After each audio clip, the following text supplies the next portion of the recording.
I never thought the happiest day of my life would turn into the worst. At my engagement, my dad raised his glass and said, "No man would ever want her." The room went completely silent. Everyone stared at me. My cheeks burned, and I felt frozen.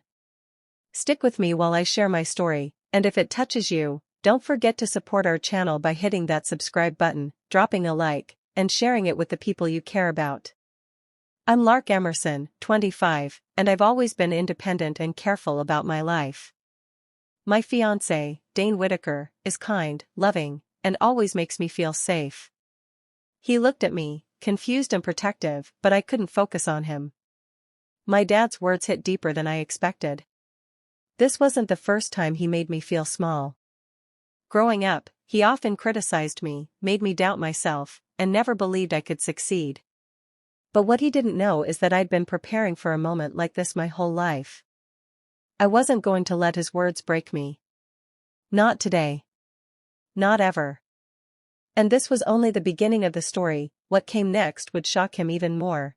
Growing up, my dad, Carl Emerson, was never warm or supportive. He found fault in everything I did, from my schoolwork to my friends. No matter how hard I tried, it was never enough. His words cut deeper than he realized, leaving me questioning myself for years. Even though he tried to make me feel small, I learned to rely on myself. I became careful with money, saved every little bit I could, and planned quietly for a life where I didn't need anyone's approval. I built small routines and habits that gave me independence, even when I was still a teenager. I also paid close attention to him. I noticed his pride, his stubbornness, and the little cracks in his confidence that he tried hard to hide. I saw the way he reacted when challenged or exposed. These observations were my secret, my way of understanding him without ever showing him that I was learning. What most people didn't know was that I was preparing for a day when I could finally take control. The years of betrayal had taught me patience, carefulness, and a quiet strength that he would never see coming. The day of my engagement finally arrived, and I felt a mix of excitement and nervous energy. The venue was bright, filled with flowers and laughter. I had imagined this moment for years, picturing happiness and celebration. Everything seemed perfect, until my dad, Carl, decided to steal the spotlight. He stood, glass in hand, and delivered a toast that cut through the joy like a knife. His words were mocking, laced with sarcasm, and they made everyone pause. I could feel the room shift, the air heavy with tension. Dane stayed close, subtly positioning himself near me, offering silent support. His hand brushed mine, reassuring me without words. But my mind wasn't on comfort, it was on observation. Every smirk, every careless comment from my father was being filed away in my memory. I noticed more than just his arrogance.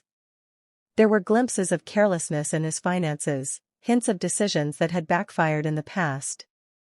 These small cracks, unnoticed by others, sparked an idea in me.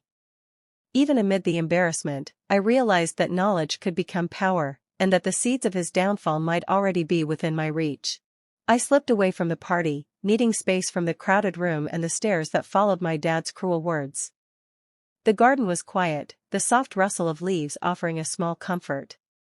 I sank onto a bench, heart pounding, trying to steady my thoughts. My friend Joss found me moments later, worry written across his face. He sat beside me and didn't speak at first, letting me breathe. Then he gently reminded me of how long I had endured my father's harshness, the constant belittling that had shaped my life. His words hit hard, but they also reminded me I wasn't alone. We talked about how toxic my dad had always been, the ways he manipulated and dismissed everyone around him. Listening to Joss, I felt both anger and sorrow rise inside me. The years of hidden pain were surfacing, but so was something new, a quiet resolve. I made a promise to myself in that garden, I wouldn't let his betrayal define who I am. I wouldn't allow his arrogance to dictate my worth. Deep down, I felt a determination stirring, stronger than any hurt he could cause. After the party, I decided to dig deeper into my father's world. I started quietly looking through old documents, receipts, and papers he had long ignored. Patterns emerged, mistakes he had made in business, funds that didn't add up, and deals that seemed sketchy. There were also family matters he had kept hidden, stories that no one outside our household knew. While examining his records, I noticed his longtime partner, Hank, appeared in some of the transactions. Hank seemed unaware that I was paying attention, moving through the business with blind trust. That gave me an advantage. I could watch and gather information without anyone suspecting. Every discovery made me feel a strange mix of fear and power. I realized the more I uncovered, the more control I could gain. Each secret added a piece to the puzzle, showing a man who appeared confident but had cracks everywhere. I began organizing everything carefully, documenting each misstep and noting every vulnerability. It wasn't just curiosity anymore, it was preparation. The sense of empowerment grew with every page I reviewed. For the first time, I understood that knowledge could be my weapon, and I intended to use it when the time was right. I decided it was time to act, but carefully. I didn't confront my father, Carl, directly. Instead, I planted small hints, watching how he responded when I brought up casual topics about his work and decisions. His reactions were exactly what I expected: smug, self-assured, completely unaware of what I had discovered. Next, I shared tiny pieces of information with people I trusted, people who knew him professionally. Nothing drastic, just enough to make certain actions seem questionable. Slowly, I watched his confident image start to wobble, his reputation quietly shifting without him realizing. As I observed him, I reminded myself to stay patient. Every careless word he spoke, every little mistake he made, was being stored in my mind for later. I could feel my plan forming in layers, like a game of chess I had been practicing for years. He underestimated me, badly, I thought, a quiet thrill running through me. This was the first time I felt fully in control. No yelling, no confrontation, just careful observation and subtle manipulation. The stage was set, and I was ready to let the pieces fall exactly where I wanted. With careful planning, I reached out to Dane about what I had uncovered. He had connections I couldn't access alone, people who could quietly check details and verify what I had documented. Together, we began exposing my father's mistakes without drawing attention to ourselves. It started slowly. Trusted associates noticed discrepancies in his accounts and decisions. Whispers spread through the community, and Carl's influence began to waver. People who once sought his approval now hesitated, unsure of his reliability. Watching him fumble socially while he remained confident was almost exhilarating. Every small victory filled me with a mix of thrill and satisfaction. The same man who had mocked me in front of everyone was now facing the consequences of his own actions. Yet, I didn't rush. I kept the most significant revelations hidden, saving them for a moment when they would sting the deepest. The tension built quietly around him, like a storm about to break. I could feel the anticipation growing inside me. One misstep from him, one slip, and the entire carefully constructed image he relied on would collapse. And when that moment came, he would finally understand exactly what he had underestimated. The house was filled with laughter and clinking glasses, a scene Carl believed was harmless. I stayed composed, holding the files I had carefully assembled, each page a record of his blunders. Nobody noticed the calm determination behind my smile. I began speaking softly, presenting his errors one by one. Mismanaged accounts, forgotten obligations, and decisions that had quietly backfired, everything was laid bare. Friends and colleagues, once impressed by his confidence, now looked uneasy. The weight of the evidence pressed down on him, and I saw his usual arrogance falter. His face went pale, pride crumbling as he struggled to find words. The authority he had always wielded evaporated in the room. Conversations halted, the energy shifted completely. Then I locked eyes with him and said clearly, "No one would want me? Funny, look who needs help now." A stunned silence followed. I felt the same sting I had endured earlier, now reflected back at him. Every whisper, every glance, every realization of his own failings became a mirror of the humiliation he had once caused me. For the first time, he experienced helplessness while I stood steady, in full control of the moment.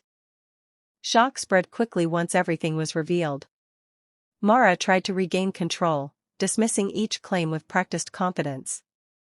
She insisted nothing improper had occurred, that confusion and grief had twisted my understanding.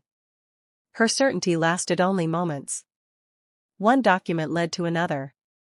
Dates aligned. Statements matched. Her words collapsed under undeniable facts, leaving her exposed. The room turned against her. Faces hardened. Whispers grew heavier. Respect drained away in silence. Years of authority unraveled in front of those who once praised her. She stood alone, stripped of influence, unable to command belief any longer. Across the room, Cal fell apart. The realization hit him without mercy.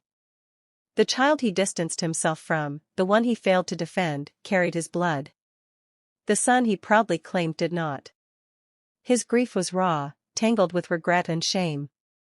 No explanation could soften that truth. Consequences followed swiftly. Questions reached places meant to stay hidden. Procedures were examined. Accountability demanded answers. What had been protected by secrecy was now exposed to scrutiny. Then came the moment that mattered most to me. A small body was placed gently into my arms. Rue. My child. The weight of her was real, undeniable, healing something broken deep inside. Holding her erased months of emptiness in a single breath. Around us, everything fell apart. But in that instant, my world finally came back together. Life after the storm felt lighter than I ever imagined. I focused on my career, taking on projects that challenged me and rewarded hard work. Every achievement reminded me that I no longer needed anyone's approval to feel worthy or capable. Dane and I continued building our life together. Our partnership grew into something deeper than love, trust, respect, and shared vision became our foundation. I could finally embrace joy without hesitation, knowing I had a true partner by my side. The shadow of my father, once so overwhelming, faded into memory. His ridicule no longer dictated my choices, and I walked forward with a confidence I had earned through struggle and patience. Each step I took felt purposeful, a declaration that I had reclaimed my life. I often reflected on the journey, understanding that betrayal, though painful, had shaped me. Some lessons cut deeply, but they can also teach resilience. I had learned how to rise stronger, to trust myself, and to act with clarity. If you've ever been underestimated or humiliated, remember this: your moment to rise always comes. And when it does, nothing can hold you back from claiming the life you deserve. Do you think I was right to take control and confront him, or should I have handled it differently? I'd love to hear your thoughts in the comments. Subscribe and hit the bell for more stories like this.